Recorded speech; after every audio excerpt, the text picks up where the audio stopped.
ازيكم يا حلوين؟ عاملين ايه؟ يا رب تكونوا بخير. لو انت برج الدلو فاستنى لحظة وما تقلبش الفيديو. اخر اسبوع من شهر 2 بالنسبة لك مش عادي خالص. في حركة، في اعتراف، وفي حد كمان مش قادر يطلعك هنا من دماغه يا برج الدلو. فهقولك مين بيفكر فيك وليه. فكمل معايا الفيديو للاخر، منساش نحط لايك والشير والكومنت الحلو بتاعنا. ولو اول مرة تشوفوني نعمل اشتراك في القناة. تعالى يا برج الدلو نشوف الطاقة العامة ليك. هنبدأ بطاقتك العامة.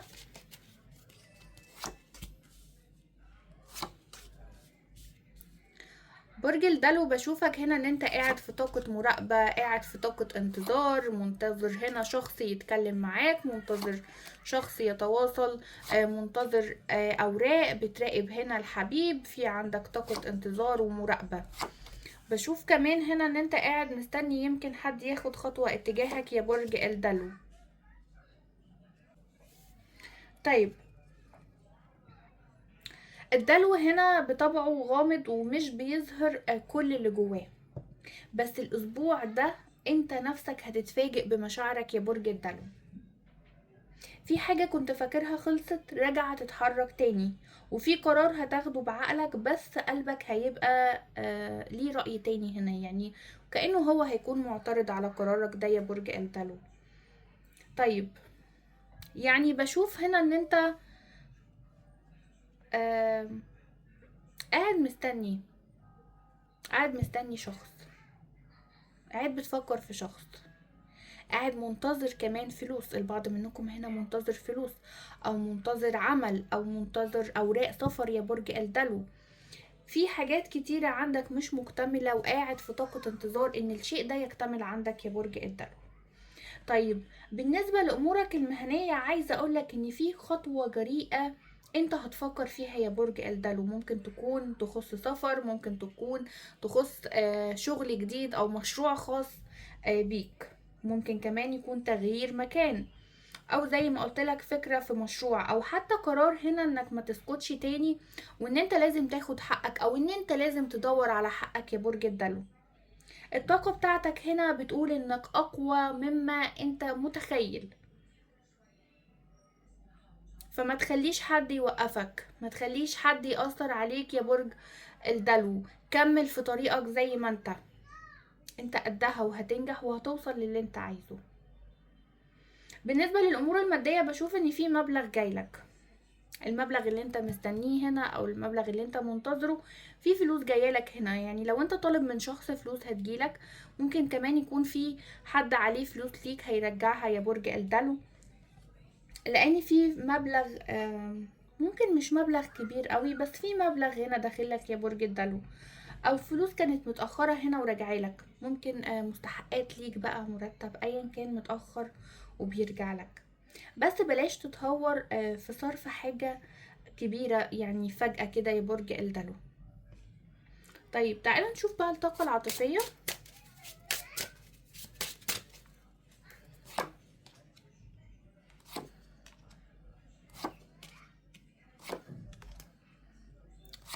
برج الدلو بشوفك هنا ان انت لسه في طاقة تعلق. المنفصلين هنا لسه في طاقة تعلق، مش قادر تفك التعلق ما بينك وما بين الشخص اللي انفصلت عنه. لسه بتحبه، لسه بتفكر فيه، مش قادر ان انت تتخطاه. خلي بالك ان الشخص ده كمان بيفكر فيك وبيبادلك نفس المشاعر دي دلوقتي. انت نفسك هتيجي في وقت خصوصا بالليل، ممكن قبل ما تنام، بتحس بتخاطر من الشخص ده، بتحس ان الشخص ده انت مشتاق له وممكن تحلم بيه. في طاقة تخاطر ما بينك وما بينه. الرابط اللي ما بينكم لسه ما اتقطعش يا برج الدلو. طيب، لو انت في علاقة حاليا، في كلام لازم يتقال ما بينك وما بين الشريك، اذا كان زوج او حبيب. في حاجة هنا كانت مستخبية ما بينكم، في اسرار هنا هتكتشفوها، او كل واحد هيطلع اللي جواه. انت مخبي حاجة، الشريك مخبي حاجة، كل واحد هيتكلم من قلبه وهيطلع اللي جواه يا برج الدلو. مش هتفضلوا سايبين الامور متعلقة.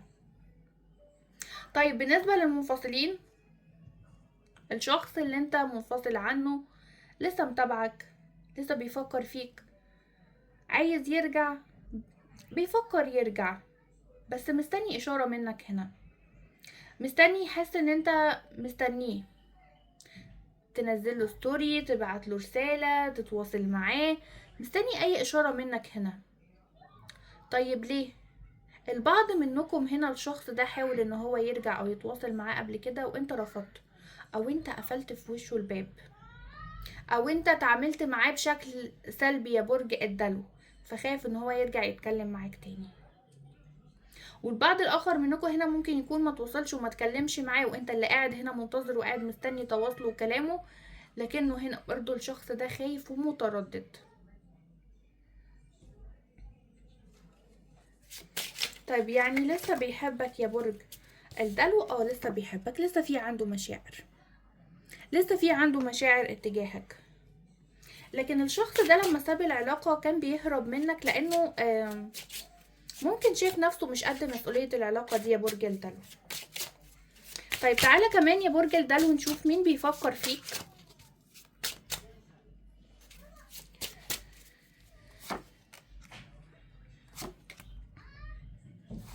مين بيفكر فيك يا برج الدلو اللي وصل معانا لحد هنا؟ منساش اللايك والشير والكومنت الحلو بتاعنا. طيب في شخص هنا من الماضي يا برج الدلو بيفكر فيك، شخص حصل مشاكل واختلافات ما بينك وما بينه قبل البعد او قبل الانفصال، ممكن يكون الحبيب، ممكن يكون صديق، ممكن يكون حد من الاهل، بس الشخص ده حصل ما بينكم مشاكل قبل البعد، يعني ما انسحبش فجأة او ما انعزلش وبعد عنك فجأة كده، لا. في شخص زي ما قلت لك بيفكر فيك كتير، ممكن في ما بينكم طاقة صمت بقالها فترة طويلة، يعني ممكن انتوا ساكتين ومنفصلين ومبتعدين بقالكوا فترة طويلة، بس عقله هنا لسه بيفكر فيك. الشخص ده عنيد لكنه لسه غيران عليك، غيران عليك جدا كمان. طيب غيران من ايه؟ غيران ان حد غيره يخش حياتك، ان هو يحس ان انت خلاص بقيت قوي من غيره، ان انت بتعيش حياتك، ان انت مثلا بتستشفي من العلاقة دي، بدأتي تتوازني، رجعتي شغلك، مهتمية بحالك، وهو ما بقاش ليه مكان في حياتك، فبيكون عنده طاقة غيرة.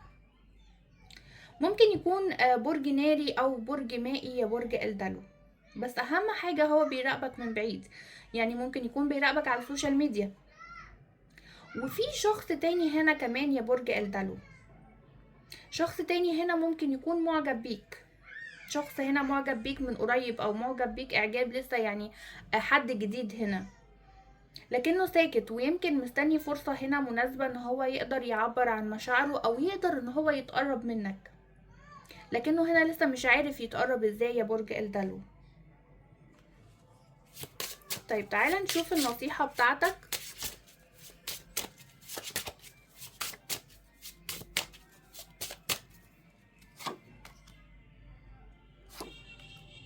طيب برج الدلو، انت محتاج ان انت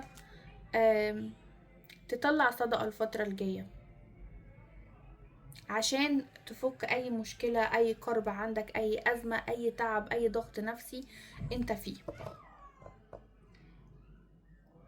ما تجريش ورا حد، خلي اللي عايزك يثبت لك ده، انت مش محطة انتظار. لو انت متردد في قرار، امشي ورا عقلك، ما تمشيش ورا قلبك، ما تتسرعش في اي خطوة يا برج الدلو.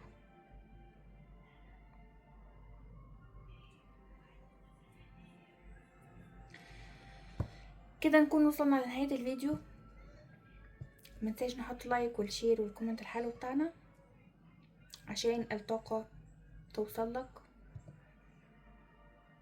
ولو حابب قراءة خاصة ومفصلة هتلاقي التفاصيل تحت في صندوق الوصف. اشوفكم الفيديو الجاي على خير، سلام يا احلى الحلوين.